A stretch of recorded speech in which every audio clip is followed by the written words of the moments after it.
Now, next we have a panel I'm very excited about, not least because I'm chairing it, called New Horizons, about the future, basically, music technology.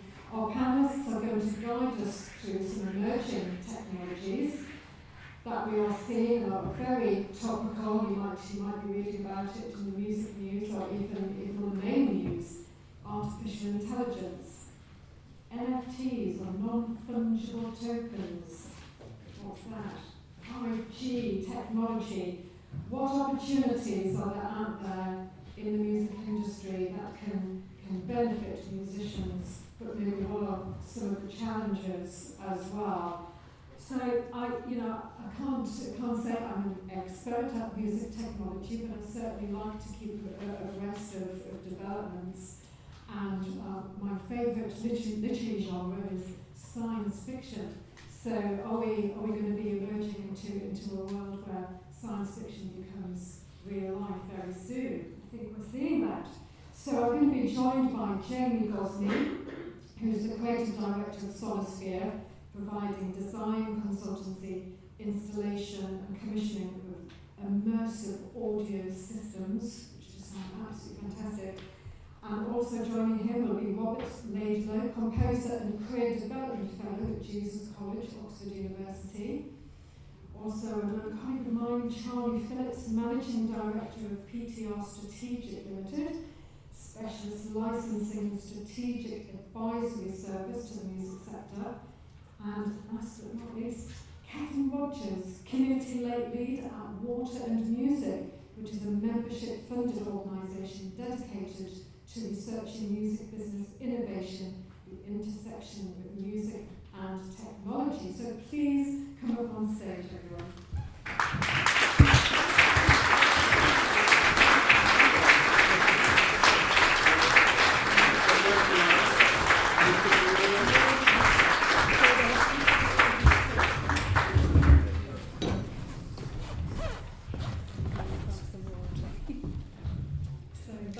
Thank you very much, everyone. We have a wonderful format here, schedule of everything we're going to cover. So I hope we get to cover at least the main themes which are going on in the music industry. We'll have about 30 minutes for the panel to discuss their areas of expertise. And then it will be followed at the end by some audience questions. I'm sure you'll be buzzing with questions by the end of it. So first of all, let's turn to Robert to talk about your research and experiences of composing using AI. Robert, please tell us about your work. Hi, thank you. Thank you for introducing us. Really nice to be here. So as you mentioned, I'm a composer. And my work has used AI in lots of ways as an artist, and that's the perspective that I can give here. Because I think that the headline really for me is that AI is a lot of things all at once. It's not just one thing. For lots of people, it can be a creative tool, and I'll talk a little bit about how I use it as a way to inspire me to be more creative. But for a lot of people, it's also something they're worried about because it threatens the fundamental ways in which we create and distribute music, or at least it's said to threaten that. And that's really important too. And also it is more than that, in my view, it is a technology that is sort of fundamentally changing the way that we interact with each other, the way that we interact with the internet, the way that we use technology, the way that we, I suppose, navigate the world around us. And in that sense, for me, it's kind of less a technology and more something like the printing press or the internet. It just is a thing that is happening, and it's happening everywhere all at once. But yeah, so my experience as a composer, I'm really interested in this technology as a way of disrupting my own creative process. And how can I use this technology, which is in a sense intelligent and in a sense has agency that I don't control? How can I use this to be more creative and to create new dimensions in my work? And for the last 4 years, I've been working with the BBC Philharmonic Orchestra to answer this question for me, for my creative process, and what kind of music can I make when this technology is embedded into the composition, into the orchestra. And there are lots of answers. I can get into this a little bit more if people like. There are lots of answers to do with this, well, what happens when an AI writes music? What does it mean for a musician to be interpreting music that was not written by a human? What does it mean for me to maybe orchestrate that music or to include it in my process? What does it mean for an AI to be creating sound like an instrument? And if you imagine an orchestra, in my case, as a sort of museum of technologies in the last 500 years, what does it mean to include a new technology in amongst all those other violins and pianos and log drums and all these other things that we see in the orchestra? And can we treat this technology in a way the same as we've treated all other musical technologies? And also, what does it mean for an AI to be trying to make music at all? And this really gets to the heart of, what is a musical interaction? Do you need an audience? Is it just sound? Do you need a musician playing it? Or is it enough to sound like it's played by an orchestra, for example? And these are all questions that I was sort of turning around as I was writing these orchestral works. And what I came to realise was that actually lots of the questions that are posed to us, not just in the music industry, but society-wide by AI, are things that we as musicians, I think, are quite well equipped to think about. So one of the major things, of course, is authenticity. People are using AI, as we know, to create fake news contents, to deep fake videos, new Drake songs we talked about earlier. You'll have seen this in the news. Are these things authentic? Are they real, or are they not real? And I think as musicians, we're often thinking about authenticity in terms of our performances, in terms of our compositions, in terms of being an artist in the world. And I think that's a perspective that is actually going to be really useful as we come to navigate these really difficult waters. And another, for me, is what is the relationship between the future and the past in AI? Because lots of AI, as we know, wants to generate things that already exist and perhaps replace humans that are doing that. And in music, we're often thinking about, or at least in classical music and in my own experience, what does it mean to be writing for a concert hall or for an orchestra that normally plays hundreds of years old music? That's kind of your data set, if you like. What does it mean to be creating something new out of that old context? And that's a really big question in AI as well at the moment. And again, I honestly think that musicians have a lot to contribute in this area of, I suppose, making something new out of something old, reinterpreting old things to be sort of exciting and new. Yeah. Gosh, there's a lot of questions there that are being posed, and that maybe some of you in the audience have been thinking about recently as well, with AI being so prevalent in the news. And really, certainly within the music sector, Charlie, I'm going to turn to you. This is a total minefield, is it not? Legally, but in terms of copyright and the uniqueness of composers and musicians. So please give us a little background of some of the challenges being posed by this technology. Sure. Well, first of all, thanks very much for inviting me. It's really nice to be here. I've kind of started to lose my voice because I was just saying to Vick, I've spent the last 4 days at what's called the DDEX conference. DDEX being the Digital Data Exchange set of standards that define how digital music gets piped around the internet. It's very, very techy, quite dry, but lots and lots of talking, so it's usually for not normally how I sound. And if I end up saying nothing, then it could be because of that. But so where do we start with all of this? I mean, I think so I'm a lawyer, but I only qualified in 2009, having had about 8 years working as a recording engineer and then working in radio, I worked at Napster for a bit, and then I put myself through law school. So I kind of come from both the kind of civilian world and the lawyer world. And it's really helpful to have had that previous experience because it helps pitch some of the stuff that can sound very abstract, like copyright and joint protection and term, and all these kind of technical legal terms. I'm quite, I suppose, well placed to be able to explain what those sorts of things mean in kind of plain language. And I think when it comes to the AI situation, it's the starting point for me is really to kind of try and map what we're seeing against how the rights already work. And I think there's a lot of stuff out there about does the law need to be amended, do things need to change, this is so new, it's totally unprecedented. But if you do go back to exactly how kind of international copyright treaties and related rights treaties, WIPO treaties, Rome, all that stuff that kind of builds the legislation that we all work to, it's actually kind of covers a lot of stuff that we're already kind of seeing through AI.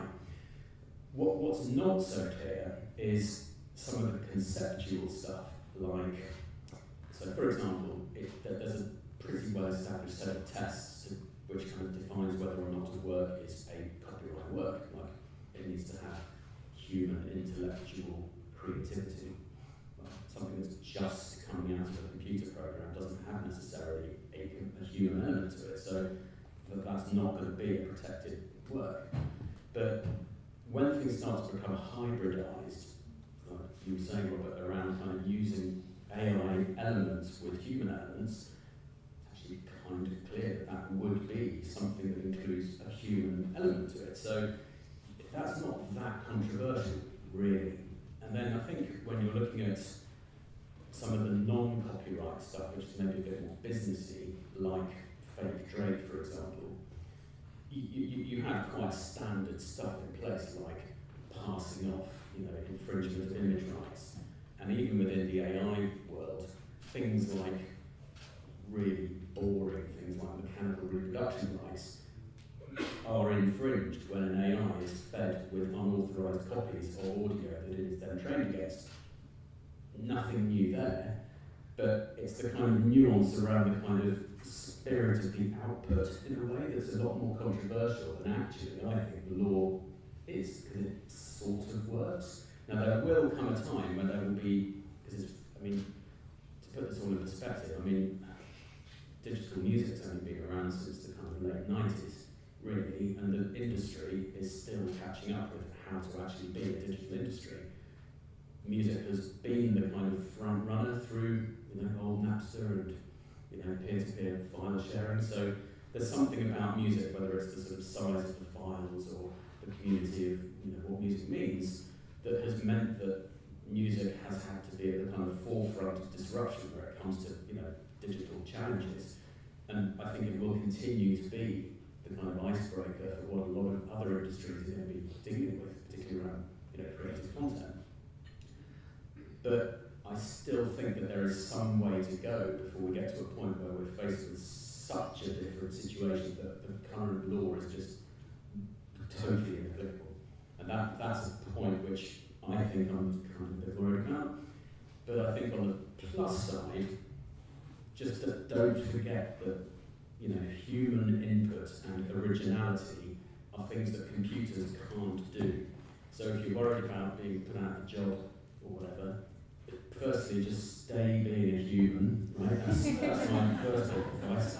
And the second bit of advice is, originality and newness and interest is completely different to anything that is just built on some form of precedent that is then matched according to algorithms and patterns and something new comes out that hasn't been formed before, but that doesn't necessarily make it original.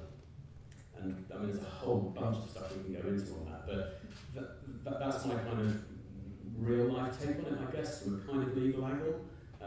But it's, it remains to be seen where this really ends up.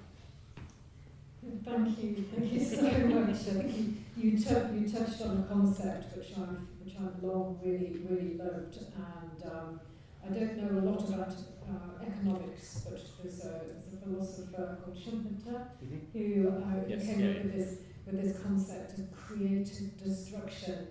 And I often feel, looking at the history of the music industry, it's always been, we've had these waves of creative destruction, but out of that we have this incredible innovation and creativity coming out of it, which we've seen in the past 20 years, certainly new developments in this intersection with music and technology. So, Katherine, that leads me to your work and interest in things like blockchain and non-fungible tokens. Can you explain to us all what on earth does that phrase mean? Yeah, absolutely. So I'm going to try and make this as simple as possible because heads up, I am not a techie person and I'm not, a lawyer either. So I'm absolutely going to try and put this in layman's terms for you guys. But a non-fungible token is essentially a digital asset that has been verified by the blockchain. If I'm going to put that in real life terms, it's maybe equivalent to something like a super rare baseball card, a trading card, or a piece of artwork versus the copy of that artwork, or when you buy like a photographic still from a film, something like that.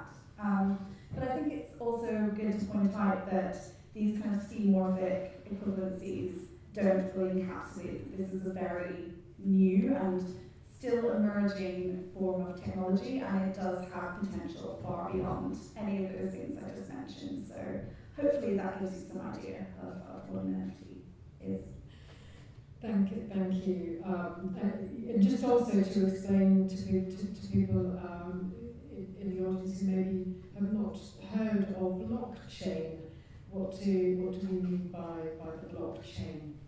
That is a very good question. I mean, the blockchain is essentially, to put it in very simple terms, a huge data ledger that can be edited and added to and is viewable by anyone. And it's also immutable, so once something is on the blockchain, it's impossible to remove it, theoretically. Yes, that's been put to the test a couple of times in the last few years, but that is the theory.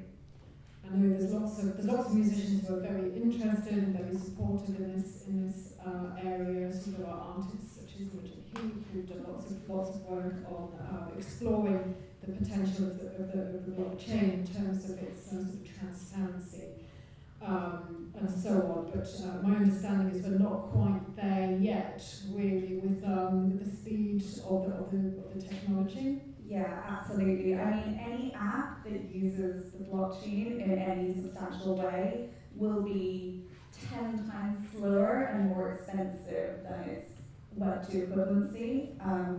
The UX really isn't there yet. But new technologies are being developed every day, but we have lots of hurdles to get over in terms of user experience, for sure. I think one of the interesting things about the concept of NFTs is trying to make something that is unique, or creating an asset, a form of intellectual property that musicians can use in their careers as another income stream.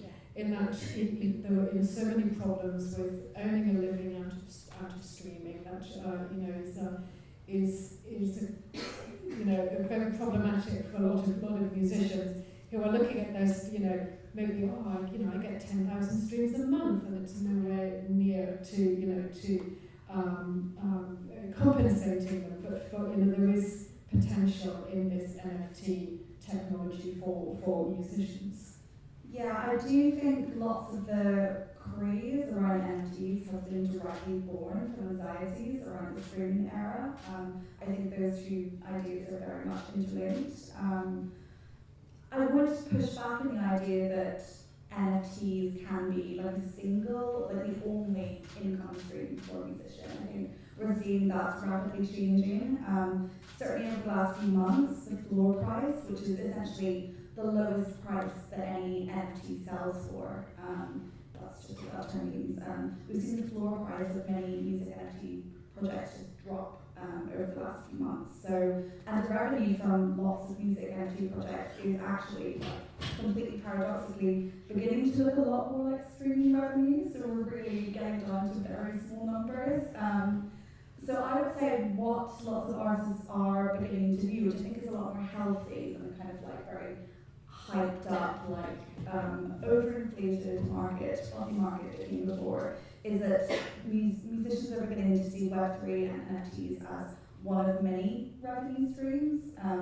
It's kind of just another, feather in their portfolio. So, and I think that is much more healthy, and I think that's really what we're going to see going forward, is that artists will have NFT NFT and Web3 offerings for their super fans, for people who do want to inject a little bit more cash into this artist in exchange for like certain perks, or just that feeling of like authenticity and the idea that you are one of a select group. And in many cases it can be very useful as well for artists to kind of segment those super fans, because I think with the lack of access to data from streaming services, that can be really tricky for artists to identify like who really loves my music. And wallet addresses and NFTs can be a way of doing that. But yeah, I think that's what we're going to see going forward, is that these are more one of many revenue streams for artists, rather than like you sell one NFT and then go retire in the Maldives. So if you've not considered NFTs as part of your portfolio music career, I know you're going to go home and start researching now its potential. And that sort of brings me into other technologies which are being developed, and really sort of, very, I think, pertinent, especially having been through the pandemic, where so much of our work had stopped and had to go online. To Jamie's work in 5G and immersive sound, and just tell us a little bit about your developments. Thank you, and thank you for having me here. It's really good to be here. I'm going to go a bit old school, so I'm going to talk about real musicians playing real instruments with real hands and real mouths and real feet, and actually getting paid real money as well. It's funny old world, isn't it? So about 23 years ago, I had a bit of a revelation. I won't go into this or an epiphany or whatever it was. And I won't go into the reasons why I did it, because I haven't got time, but I realised as human beings, we hear in 3 dimensions. We don't hear from a pair of speakers in front of us. We hear all around us. We hear above us, below us, behind us. In fact, it's actually how we know where we are in the world. Our ears create our own GPS system, because we hear reflections of the floor, of ceilings, of walls and stuff, and it helps us position ourselves in the room. So if you close your eyes and somebody else is talking in the room, you know where they are because of the reflections you're getting. And I started experimenting with immersive sound, and I won't go into how that's developed over the years, but it's for that reason that my company Sonosphere got invited to be part of a government-funded kind of experiment, really, called 5G Festival. 5G Festival came, but there was a big government scheme a couple of years ago called 5G Create, and they wanted to give people money to look at ways of using the 5G network when it was rolled out. And they were looking at commerce and business and sport and health and all sorts of things. And I happened to be we got invited to be part of a consortium of companies. There were 9 companies in it, including Warner Music and Metropolis Studios and us and various other companies, to look at ways of using the 5G network creatively for entertainment, and particularly for musicians and concerts. And it was a two-year project, and Sonosphere ended up being the audio leads on it, but also we did all the trials, all the different trials. And what it was, there were 3 use cases. The first use case was to develop a technology that allowed musicians to play together in real time, remotely from different places, but with that insignificant latency. Do you know all about latency, about delay and stuff like that? It's impossible to play over the internet because you have this thing called latency. So we had to develop this technology that allowed people to play in time, real time. Once we developed that, the next use case was to build to broadcast those musicians, either whether they're rehearsing or doing a concert, or to people on phones and tablets and possibly VR headsets and stuff. And then the third use case was a hybrid of the first 2, where we had 3 venues with musicians in each of the venues and audiences in 2 of those venues. And the musicians in the 3 venues playing live as one band in real time. to the audiences and to venues. So we ended up, over the year, we developed all this stuff, and the final use case was we had 21 musicians playing live. We had musicians in the concert hall at Brighton Dome. We had musicians in the Blue Room at the O2 Arena, and we had musicians in Metropolis Studios in Chiswick. And there was an audience in Brighton Dome and an audience at the O2. 21 musicians playing as one band. And at the beginning of this whole journey, people were saying, people were really cynical about it, saying, can't be done. It's an impossible thing, we're always going to have latency. But we managed to develop this technology that got the latency down to an 8 millisecond round trip over 70 miles. So that's, like me talking to you in terms of latency. It was pretty amazing. Can I just ask here, I'd just be really interested to see a show of hands. Has anybody played with another musician online in real time? Yeah? Okay. Would you be prepared to tell how was that done? Well, I was using Zoom, and I was part of a network of people that were using Zoom that was being specifically tweaked for musicians. To begin with, to begin with, the latency was really noticeable, but then after I kind of get used to it. Okay. So the latency did go down, because but that's really interesting. it's still not perfect. I'm talking about working here and China, India. And this was a two-way thing. Yeah? Yes. So I was accompanying at home in my studio, and my student was singing, or they were playing another instrument elsewhere, but on a different continent. Wow. And you were able to interact with them? Yes, but you have to. It took a while to learn how to do it, I have to say, because even when the latency started to drop, it's still noticeable. And for me, I suppose, as the accompanist, you had to really work. You get used to it, but it's just a different way of performance. I'll tell you an interesting thing that happened once. Sorry, have I got time just to talk about this? A few minutes. Okay. 1 minute. Okay. One thing really interesting happened when we were doing the trials. We were in the middle of the trials, and we had 6 musicians. They were all actually in Brighton Dome, but they were in different rooms, so we had it over just a cable network.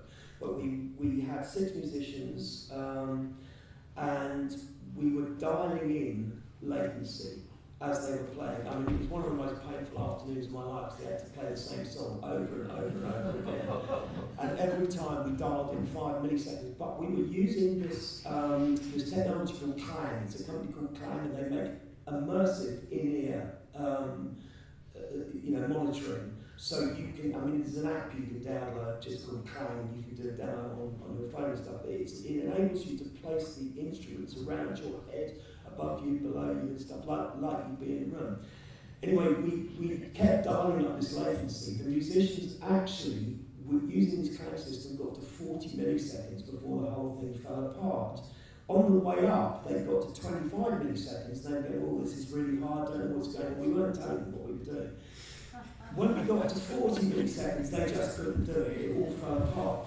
I then said, bring it back down to 25 milliseconds, and they all went, actually that's back to normal now. And it wasn't.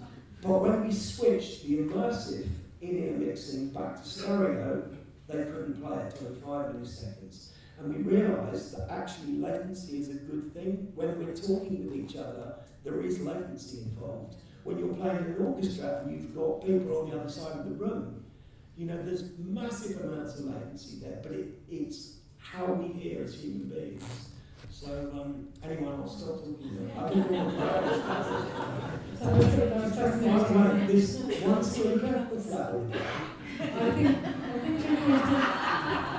if we'd had that conversation 4 years ago, a lot of us wouldn't have had that experience, but it's only because of being forced to go online through the pandemic, and all of a sudden we've all become Zoom experts, haven't we? Yeah. We've all tried to sing or play along with somebody else who's in another city or certainly that's really bringing to life that technology. Thank you. So now I want to open up the room to any questions from members to any of our expert panelists. So if anyone has any burning questions about artificial intelligence, NFTs, and look, the hands are springing up now. Oh my goodness me. Can I just ask a question in relation to that extraordinary technical advance around latency? One of the big issues that UK musicians now have is they can't get across the channel to talk. So with your new technical advance, does that mean that UK musicians may be able to virtually tour using that to get into Germany with, say, German musicians or whatever? Can you see it as a way around the radio? God, I love you.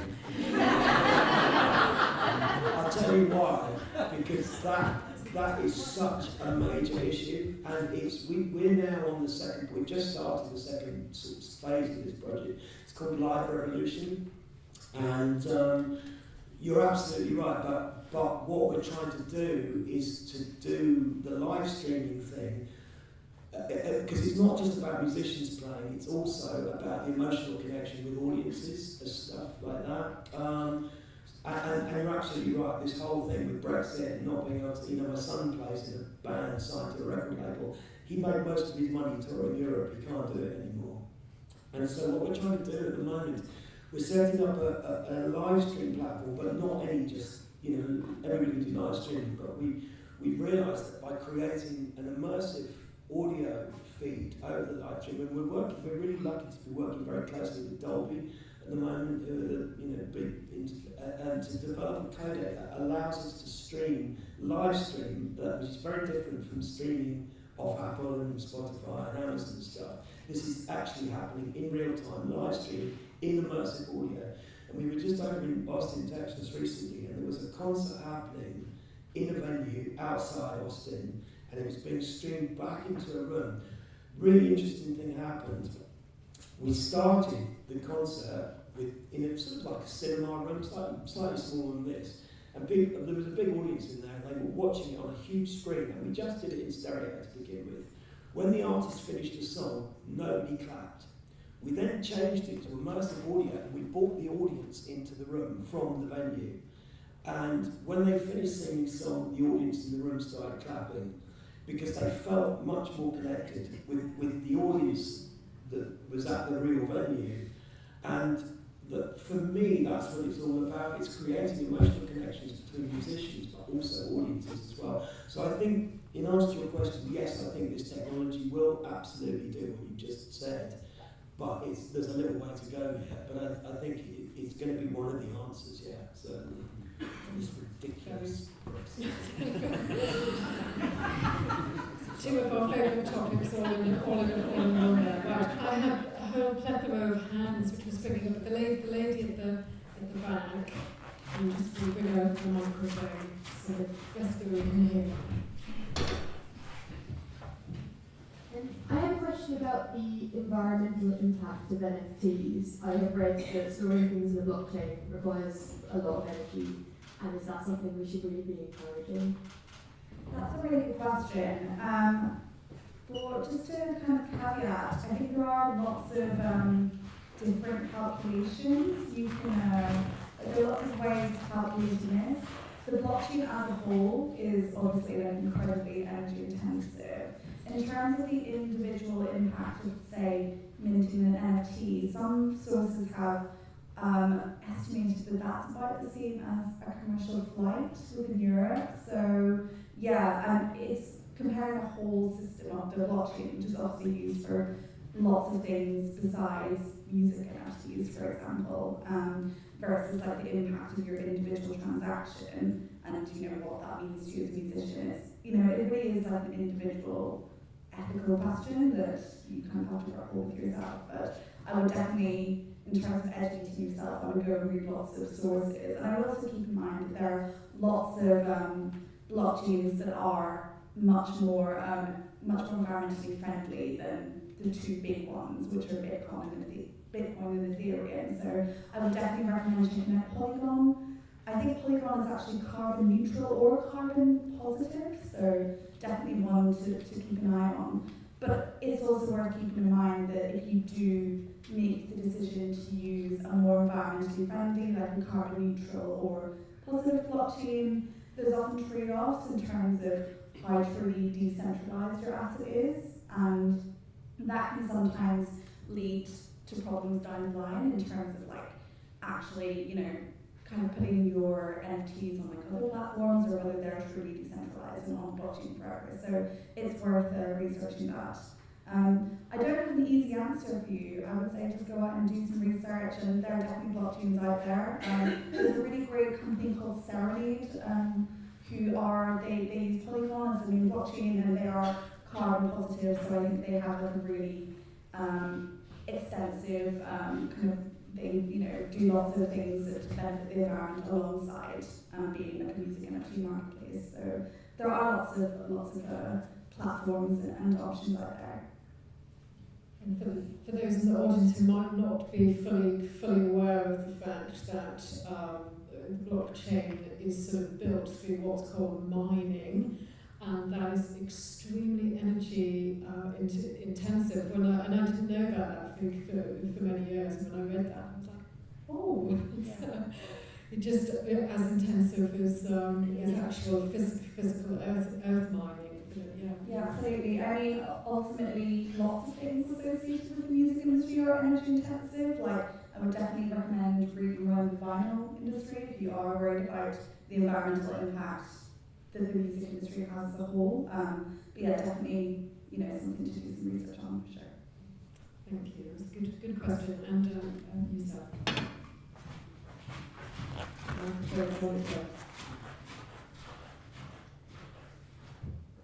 Hi, thank you. I had a question for Robert based on something that Charlie said. So I was interested in Charlie saying kind of one of his words of comfort was a human kind of creating something is original and very different to kind of an AI building something on a form of precedent. But Robert, surely it's interesting, kind of composers are impacted by precedent, and to an extent everything we listen to impacts what we write. So I wanted to ask you, what in your opinion is kind of the difference between an AI's process of composing something versus a human's process of composing something? Yeah, thank you. Yeah, it's, I'm sure many people had that thought as well.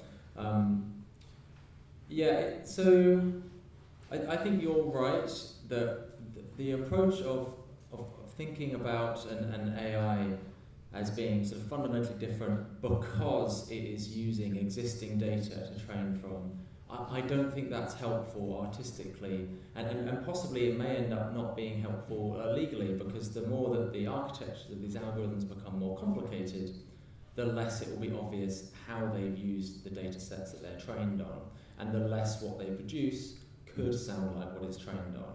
Although, of course, often the people designing these want it to sound like what it's trained on. You know, if I use, as a composer, I don't want it to make something that already exists, but you know, some people do.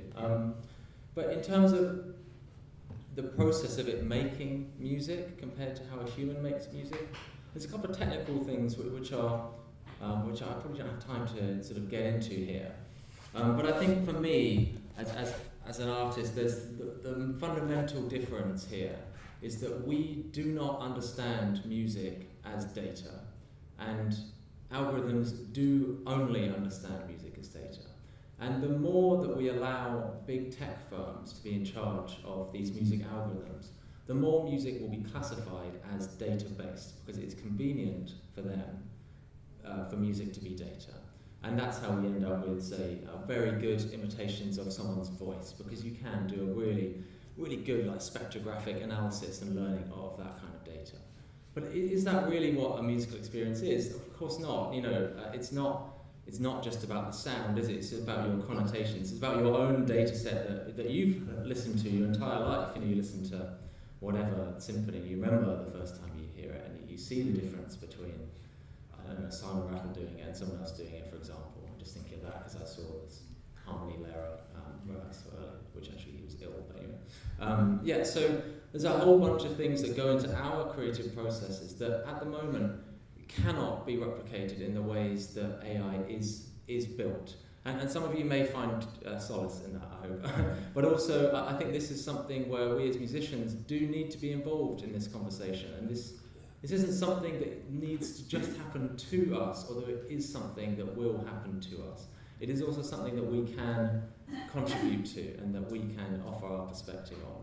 And then just finally, related to this, in terms of the output of a process, I think this question of like whether AI creates art at all is related here, because it depends if you think that music is something that a human makes in response to the world that they live in, which I think it is, and in which case an AI will never be an artist, or whether it's a product that you consume and that you listen to and that you know that serves a function, in which case AI can produce that. And these are questions that we haven't necessarily had to think about as a society. So sorry that's a tangent, but I hope that helps. Sorry, yeah, just to kind of take that a little step further.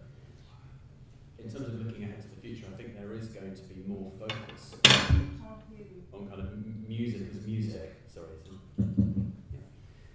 Music that people listen to because they want actively to listen to music versus music which is actually just functional sound. And I think that's going to have some massive repercussions for the way that the recording industry works, and possibly also for composers.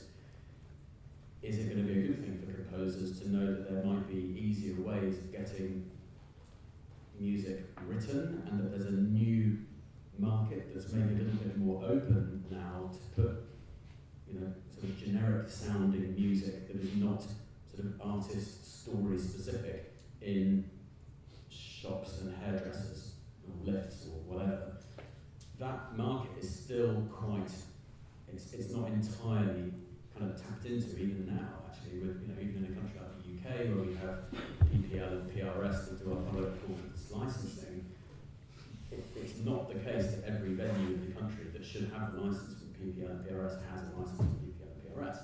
So there's still sort of market potential there, but the ability of AI and related tools to be able to create music that's not meant to be kind of human art could be a threat, could be an opportunity. It'll definitely be some sort of disruption, and I think there will be more separation in the industry between functional and kind of human, if you like. The other quick point, I don't know if any of you are familiar with the concept of the uncanny valley, if that means anything, but look that one up. In a nutshell, it's the concept that the closer you get to trying to build something that is natural, as long as it is not that natural thing, the closer you get to it, the weirder it becomes.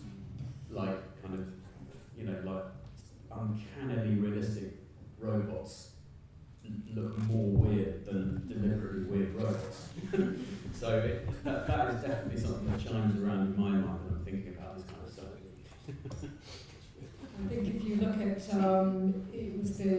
there was a case in the news this week of some photographer who's won an international portrait competition, and he's admitted it's actually AI generated. But if you look at it, it's the weirdest thing I've ever seen. It's so creepy. You just know that something is off. But maybe what you're saying is walking around the supermarket and in lifts and so on, we're going to have AI is going to be the new music. Could be potentially threats and opportunities. I actually think it will be, not could be. Yeah, it's my opinion that it will be. And It's already It already is. yeah, and that is where, because you always get asked, don't you, like, well, which jobs is it coming to? Which is often, a good question, but it's those jobs, I think, for me, rather than, it's again this idea of splitting the music, or what we understand to be music, is just key to me for this issue. Can I just say something, just picking up on what you said as well about, we need to get involved in it. I read somebody famous said that disruption is going to happen, it's either going to happen to you or because of you. And, I think it's crucial as creatives that we do have input into this and don't just leave it to the big tech companies. Which is why it's important that we're having discussions like this and staying abreast of all of these developments and technologies so that we can understand all of the possible consequences and intended or otherwise and the opportunities. And also make sure that there are good information and opportunities for our members to embrace. So I think we've got time for maybe one more quick question. There were lots of hands that sprang up before. Maybe, and this lady in red jumper. Thanks. Can you hear me? Yes. Okay, so I'm so sorry, but I kind of lost that plot, so I'm going to ask this question. Is there or is there not yet a software which an ordinary, not very bright music teacher can use to teach pupils not in the same venue? And would the pupils also need to have that particular software in order to cooperate with the not very bright music teacher? Thank you. So I found that one. Did you hear that? Sorry. The question is there currently an easy-to-use software that can be downloaded right now that a music teacher could use to interact with their student virtually? Using AI. Particular IT skills and knowledge. Specifically for skills and knowledge. Yeah. Are we aware of anything that we should be using with our students? No, my son teaches guitar and he still uses Zoom or Skype, but that's part of what we're doing with Live Revolution is that the teaching part of it is really key to what we're doing. And so musicians, teachers and pupils can interact and play together online. I don't know how soon that's going to happen. We're building some software at the moment, but I think it's a couple of years down the line really until we get it absolutely right. So as far as I know, there's nothing. Skype, Zoom, it's just you've had success with Zoom, so I'm sure it's doable. I think my son said the other day he finds it very difficult to play along with his pupil. But I think as technology develops, that's going to be easier and easier. Can I just add that the reason we're having this session is because I don't think musicians on the ground really understand what is happening all around them. And I met with the government minister about 2 weeks ago, and she said, you should be terrified. Now, that is quite worrying when the Minister for Culture, Media and Sport says to you, you should be scared of AI and what it can do to your industry. So what we need to do as a group of musicians is to come together and start really understanding what the potential opportunities and threats are here so that we can then talk intelligibly to the tech industry. Otherwise, as James said, everything will be run by the tech folk and we'll be left behind in their wake. So what I'm going to do is just ask and they're probably younger people, maybe wrong, but younger people to make themselves known to ISM staff if they're interested in working with the ISM, specifically in relation to AI and advocacy. I think it's a really important piece of work that we need to start grappling with now.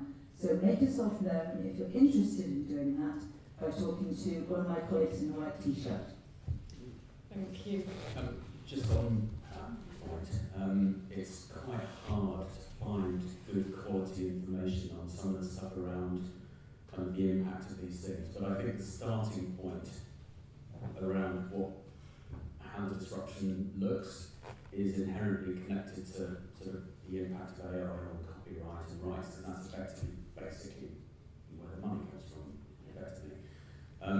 And in terms of informational resources, there is some really helpful stuff on the Recreate Europe website, which is a European Union funded initiative to kind of look at whether or not the rights are in place